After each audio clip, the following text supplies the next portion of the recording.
드리기 전에 하나, 먼저 속회를 드릴 조용한 장소를 찾는다.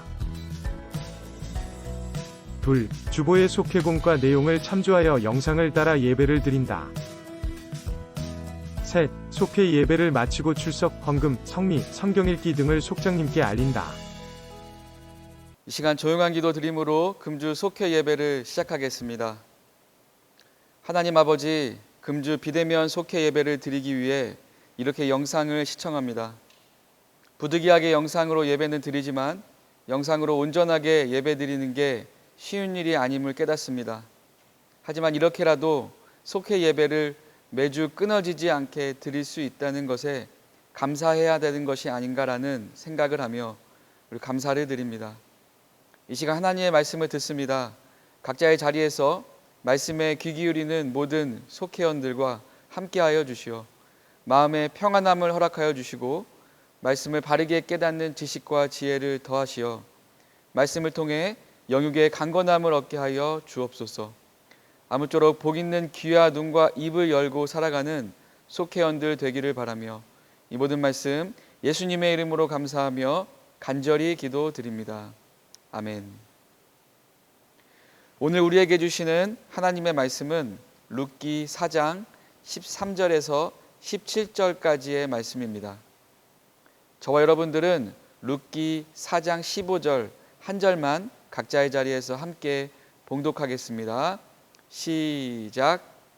이는 내 생명의 회복자이며 내 노년의 봉양자라.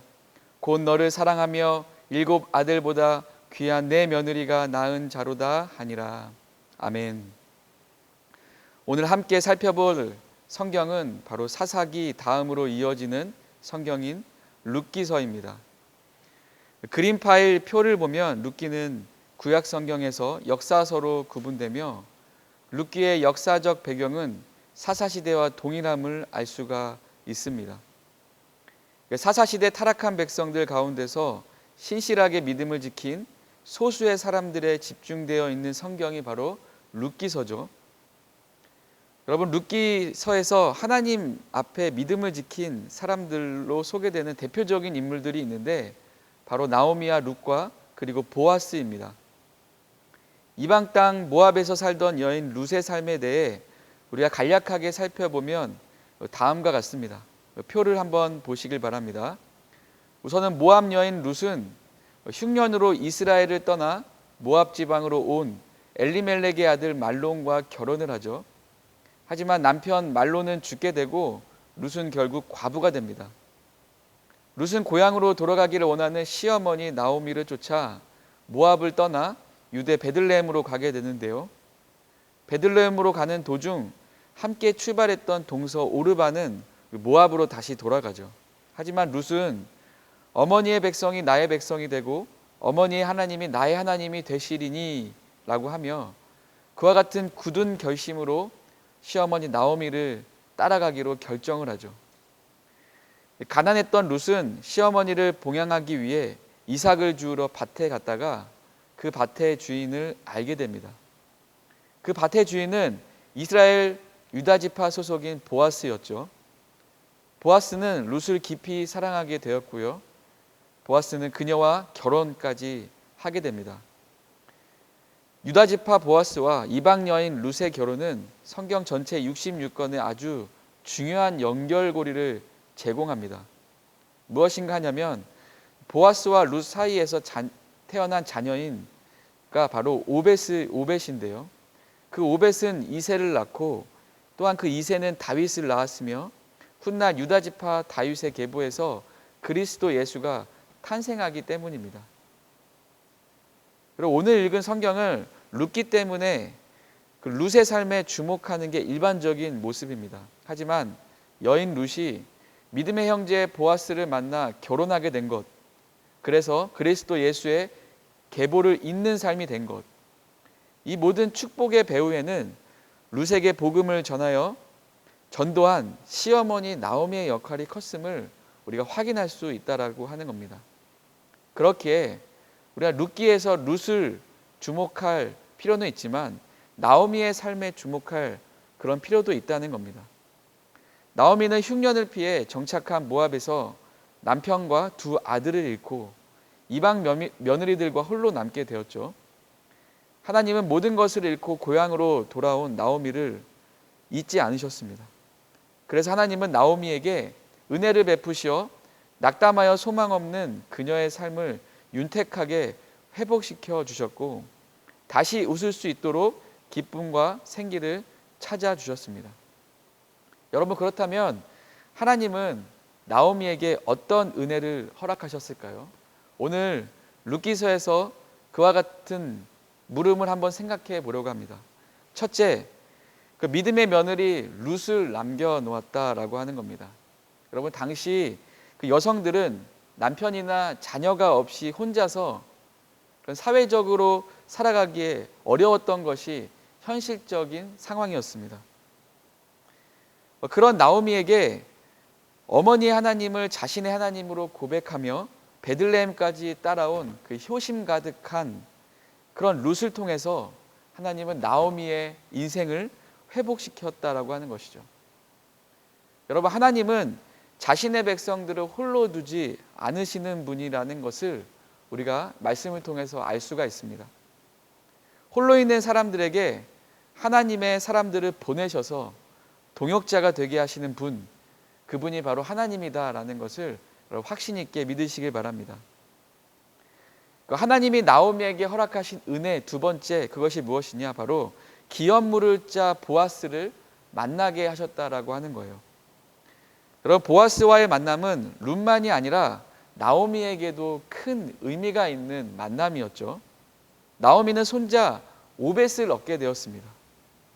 그 오벳을 얻게 되므로 죽은 남편 엘리멜렉의 기업을 이어가게 되는 축복을 나오미가 받게 되었다라고 하는 거예요. 여러분, 하나님은 다양한 만남을 통해서 우리의 삶을 인도하신다라고 하는 것을 이 나오미의 삶을 통해서 우리가 알 수가 있는 것이죠. 우리는 눈에는 우연처럼 보이지만 사실 하나님은 어떠한 인연을 통해서 자신의 선하신 뜻을 행하시는 분이다라는 것을 확신 있게 믿으시길 바랍니다. 하나님이 나오미에게 허락하신 은혜 세 번째는 무엇이냐? 바로 생명의 회복자 오벳을 주었다라고 하는 건데요. 이웃 여인들은 새 생명의 손자 오벳이 나오미에게 있는 것을 보면서 이제는 어떻게 축하해 줬냐면 생명의 회복자다라고 축하해 주었습니다. 다시 말해서 오벳이 태어남으로 말미암아 사회적으로 죽었던 나오미의 생명이 회복되었다라는 거예요. 여러분, 하나님은 반드시 자신의 백성들의 삶을 회복시켜 주시는 분이다라는 것을 우리가 말씀을 통해서 알게 됩니다. 여러분, 우리는 반드시 믿어야 할 것은 하나님은 오늘날을 살아가는 신자들의 삶, 우리의 삶도 반드시 회복시켜 주시는 분이다라는 것을 확신 있게 믿으시길 바랍니다. 오늘은 신자로 살아가는 우리들에게 하나님이 은혜를 베푸시는 세 가지 방법을 배웠습니다. 아무쪼록 하나님께서 베푸시는 은혜를 의지함으로 말미암아 정말 세상에서 승리의 삶을 이어가는 우리 강서제일교회 모든 속회 원들 되시기를 주님의 이름으로 간절히 축원드립니다. 아멘. 우리 이 시간에는 찬송가 310장 1절만 찬송하시면서 준비한 헌금을 드리는 시간을 갖되 우리 주기도문 하심으로 금주 속회 예배를 마치겠습니다.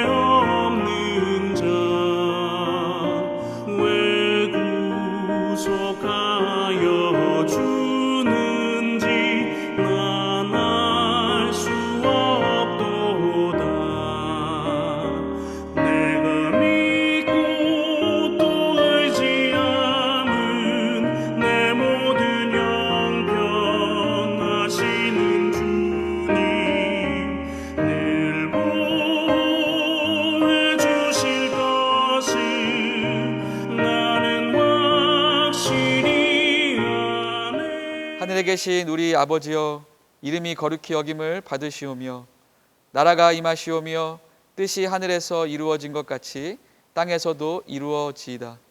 오늘 우리에게 일용할 양식을 주시옵고 우리가 우리에게 죄 지은 자를 사하여 준 것 같이 우리의 죄를 사하여 주시옵고 우리를 시험에 들게 하지 마시옵고 다만 악에서 구하시옵소서.